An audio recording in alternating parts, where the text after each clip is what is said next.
आइए, आपका स्वागत है एक और चार्ट के चर्चा पर एपिसोड पर, जहां पर हम डिस्कस करेंगे कि लास्ट वीक मार्केट ने किस तरीके से परफॉर्म किया और उसके बाद देखेंगे क्या क्या पॉसिबिलिटी हो सकती हैं कि इस वीक में, कमिंग वीक में मार्केट कैसे बिहेव कर सकता है। और साथ ही में लास्ट में डिस्कस करेंगे एक मल्टी ईयर ब्रेकआउट जो कि होने जा रहा है 16 साल बाद। जी हाँ, 16 साल बाद। तो वीडियो के अंत तक बने रहिए और चलते हैं देर ना करते हुए सीधे चार्ट्स पर। तो दोस्तों, सीधा अब हम चार्ट पे चलते हैं और देखते हैं कि निफ्टी ने किस तरीके से बिहेव किया लास्ट वीक। तो सबसे पहले एज यूजुअल हम अपने मंथली चार्ट को एनालिसिस करते हैं और मंथली चार्ट पर अगर हम देखें तो मार्केट ने स्टार्टिंग में ही, आप देखिए, थोड़ा सा नीचे आने की कोशिश की थी, लेकिन लास्ट वीक मार्केट ने, हमने जो ये सपोर्ट बनाया हुआ था इसी मंथ के लो पर, उसको रेस्पेक्ट करते हुए प्रीवियस मंथ का हाई जो कि 21,800 का था उसके को ब्रेक कर कर उसके ऊपर क्लोजिंग दी है, यानी कि 21,894 पर। और इसने 21,900 का हाई भी लगाया है जो कि निफ्टी का अब ऑल टाइम हाई हो गया है। तो मार्केट, जो कि हम पहले भी डिस्कस कर रहे थे, मंथली चार्ट पर उतनी खराब नहीं लग रही थी और अभी भी वही इसमें भी हमारा व्यू कायम है। तो आइए अब चलते हैं एक और लेवल नीचे, जहां पर हम इसको वीकली चार्ट पे एनालिसिस करते हैं और यहाँ पर भी हमें मार्केट में कोई प्रॉब्लम नहीं लग रही है। ये दो लेवल हमने पहले भी लास्ट वीक भी डिस्कस किए थे, जहां पे हमने येलो लाइन को ड्रॉ किया हुआ है 21,500 का। 21,500 का बहुत ही इंपॉर्टेंट लेवल है। अगर मार्केट ये ब्रेक करती है तो 21,000 और उसके बाद 20,500 पे रिटेस्ट कर सकती है, लेकिन फिलहाल कोई व्यू नहीं। In terms of momentum also अगर हम आरएसआई को देखें तो वो भी काफी तेजी में ही नजर आ रही है, 60 के ऊपर ही चल रही है। तो यहां पर ये ने भी प्रीवियस वीक के हाई को ब्रीच किया एज यूजुअल और मार्केट ने काफी ऊपर क्लोजिंग दी। आइए अब इसको हम देखते हैं डेली चार्ट पर। डेली चार्ट पर हमने लास्ट वीक भी डिस्कस किया था कि मार्केट एक रेंज में फंसी हुई थी, लेकिन ये जो रेंज थी, जो कि ये वाला हाई था, ये क्रॉस नहीं हो रहा था और मार्केट इन्हीं दो रेंज में यहाँ पर झूम रही थी। लेकिन प्रीवियस वीक में अगर आप देखें, यहाँ पे मार्केट ने बहुत ही अच्छा क्लोजिंग दिया और क्लोजिंग देने के बाद यहाँ पर उसने अपना ये वाला जो ऑल टाइम हाई था उसे ब्रेक किया। अब मार्केट में क्या क्या लेवल हो सकते हैं, वही सेम लेवल होंगे दोस्तों। 21,500 अभी भी हमारे लिए बहुत अच्छा सपोर्ट रहेगा और उसके बाद जो है 20,000 का, 21,000 का एक अच्छा सपोर्ट हमारे पास रहेगा। तो ये था दोस्तों हमारा निफ्टी का एक एनालिसिस। तो ये जो लेवल हमने बताए हैं बहुत ही इंपॉर्टेंट है। अगर मार्केट इसके हाई को अगले वीक में ब्रेक करती है तो मार्केट में 22,000 जो कि एक साइकोलॉजिकल लेवल हो सकता है, और उसके बाद इतना ही। अगर हम इसमें रेंज कैलकुलेशन का लॉजिक भी डाल दें थोड़ा सा, तो किस तरीके से, देखिए आप, मार्केट ने इस रेंज में काम कर रही थी जो कि हम डिस्कस कर रहे थे। इस रेंज को अगर मैं डाल दूं तो मार्केट में मोटा मोटा 1.5 से 1.25% का एक देखा जा सकता है मूव। तो अगर मैं इसकी कैलकुलेशन को यहाँ पे डाल दूं तो ये देखिए, जो हम आपको बोल रहे थे, 22,300 के आसपास के लेवल देखे जा सकते हैं अगर ये ब्रेकआउट पैटर्न मेरा काम करता है। तो ये हो गया हमारा निफ्टी का एनालिसिस।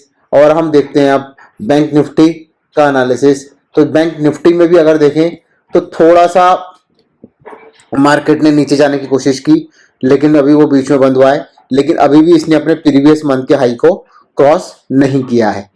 तो अभी भी अगर आप देखें तो मार्केट में यहाँ पर बैंक निफ्टी के पर्सपेक्टिव से आरएसआई थोड़ा डाउनफॉल में, राइट। और यहाँ पर अगर मैं देखूं तो ये प्रीवियस मंथ के जो हाई है हमारा 48,600, जब तक ये क्रॉस नहीं होता है तो बैंक निफ्टी में तेजी की नहीं की जा सकती है। अभी भी इसमें साइडवेज ही देखा जा सकता है।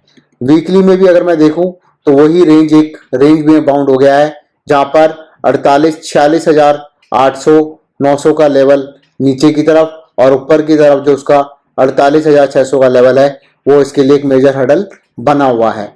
लेकिन लास्ट वीक भी अगर आप देखें तो वो थोड़ा नीचे ही क्लोज हुआ है।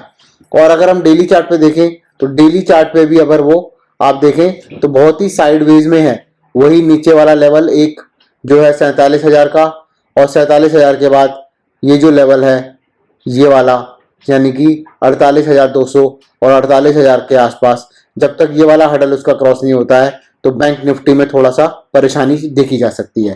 तो यहाँ पर भी अगर आप देखें in terms of RSI also on daily chart, अभी भी उसने 60 के हडल को क्रॉस नहीं किया है, और वीकली भी जो है नीचे लगता है 60 पे सपोर्ट लेता है। तो अगली बार चांसेस क्या हो सकते हैं इस वाले वीक में कि ये 60 को क्रॉस करे और वीकली पे वो 60 के आसपास सपोर्ट लेकर वापस से अपने टर्न को वापस मार दे। तो अब आइए चलते हैं, देखते हैं इंडेक्स वाइज किस इंडेक्स ने अच्छा काम किया। थोड़े से इंडेक्स, अब देखिए फार्मा पहले चल रहा था और अब फार्मा जो है साइडवेज होता हुआ नजर आ रहा है।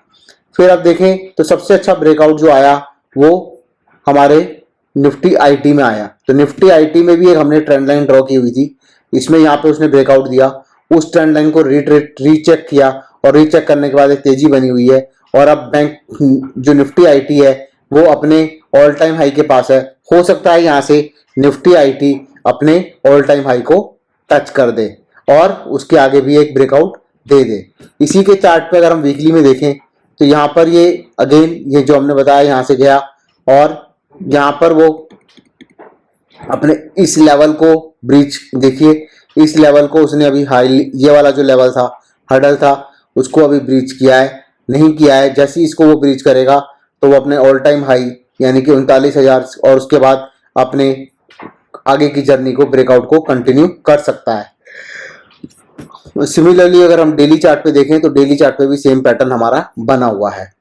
अब हम आते हैं मेटल पर, जो कि अगेन अपने ऑल टाइम हाई के पास गया, वहां से रिजेक्ट होके वापस आ गया और वहां पर भी अभी उसमें रिट्रेसमेंट देखने को मिल रहा है। लास्ट वीक कुछ PSU बैंक ने भी देखिए ये उसका एक ऑल टाइम ब्रेकआउट हुआ था, यहाँ से वो गया, थोड़े दिन साइडवेज रहा और फिर अभी वहां पर भी अपने ऑल टाइम हाई को ब्रेकआउट देने की कोशिश कर रहा है। और RSI ने भी 60 के लेवल को डेली पे क्रॉस किया है और वीकली में अभी वो 60 के ऊपर ही है और मंथली में भी अगर देखें तो वो अभी अपने प्रीवियस मंथ के हाई को क्रॉस कर चुका है। तो ये था हमारा 2-3 सेक्टर, और जिसमें कि आपको नजर बना के रखनी चाहिए कि किस तरीके से इन सेक्टर्स में मूवमेंट आती है। तो उन सेक्टर्स के स्टॉक्स को हम एनालिसिस कर सकते हैं। अगर उन सेक्टर्स में ब्रेकआउट आता है तो हम उन सेक्टर्स के स्टॉक में अपनी पोजीशन को बना सकते हैं अपने रिस्क एपेटाइट के अनुसार। तो आइए देखते हैं कुछ स्टॉक्स जो कि अभी यहां पर ब्रेकआउट दे सकते हैं। तो देखिए दोस्तों, पहला स्टॉक, जी हाँ, पहला स्टॉक जो है वो है MRPL यानी कि Mangalore refining and petroleum product. तो अगर आप देखें इसमें 2007 में एक अटेम्प्ट हुआ था इसको ऊपर इस लेवल को क्रॉस करने का, जो कि फेल हुआ, फिर मार्केट साइडवेज हो गई।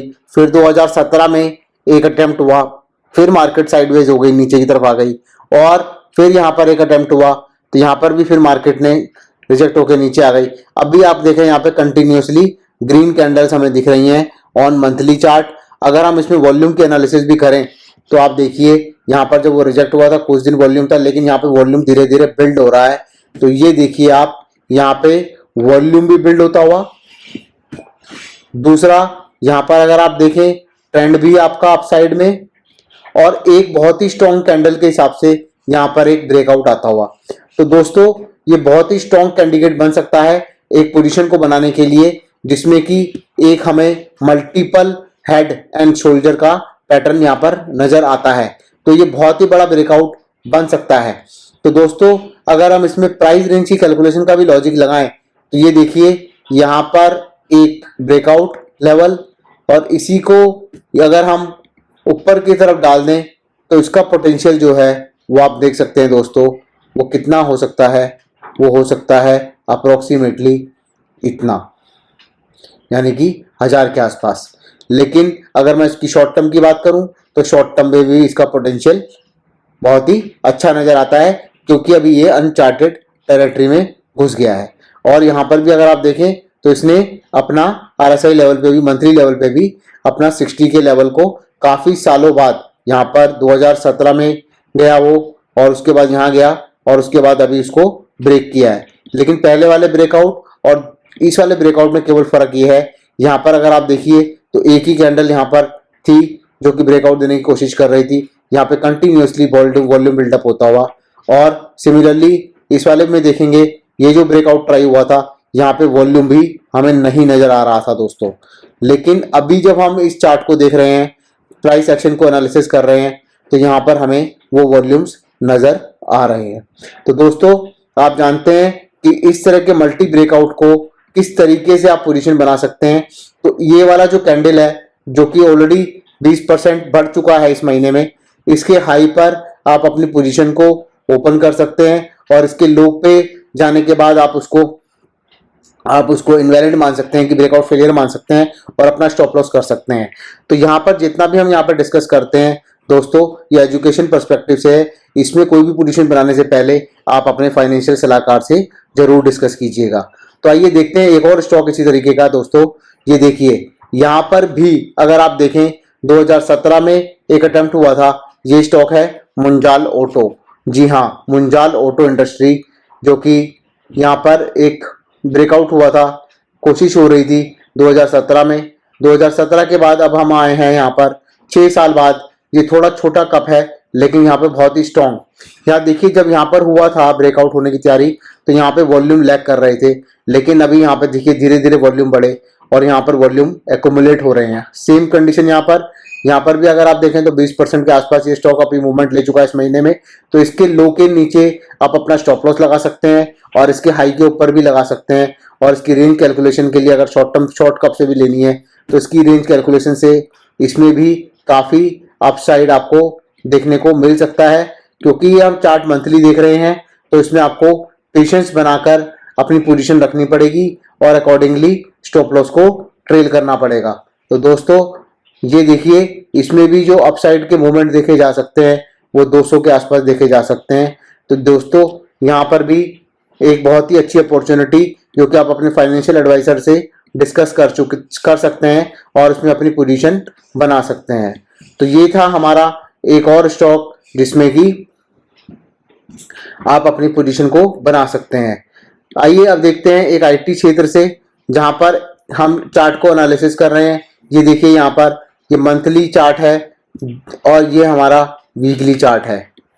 इसके वीकली चार्ट में अगर आप देखें तो आईटी सेक्टर अभी हमने डिस्कस किया इंडेक्स एनालिसिस में कि ये देखिए यहाँ पर इसने 18 अक्टूबर 2021 को एक अटेम्प्ट मारा था, फिर जनवरी 2022 में अटेम्प्ट मारा, फिर उसमें यहाँ पर उसने 4 सितंबर 2023 को अटेम्प्ट मारा।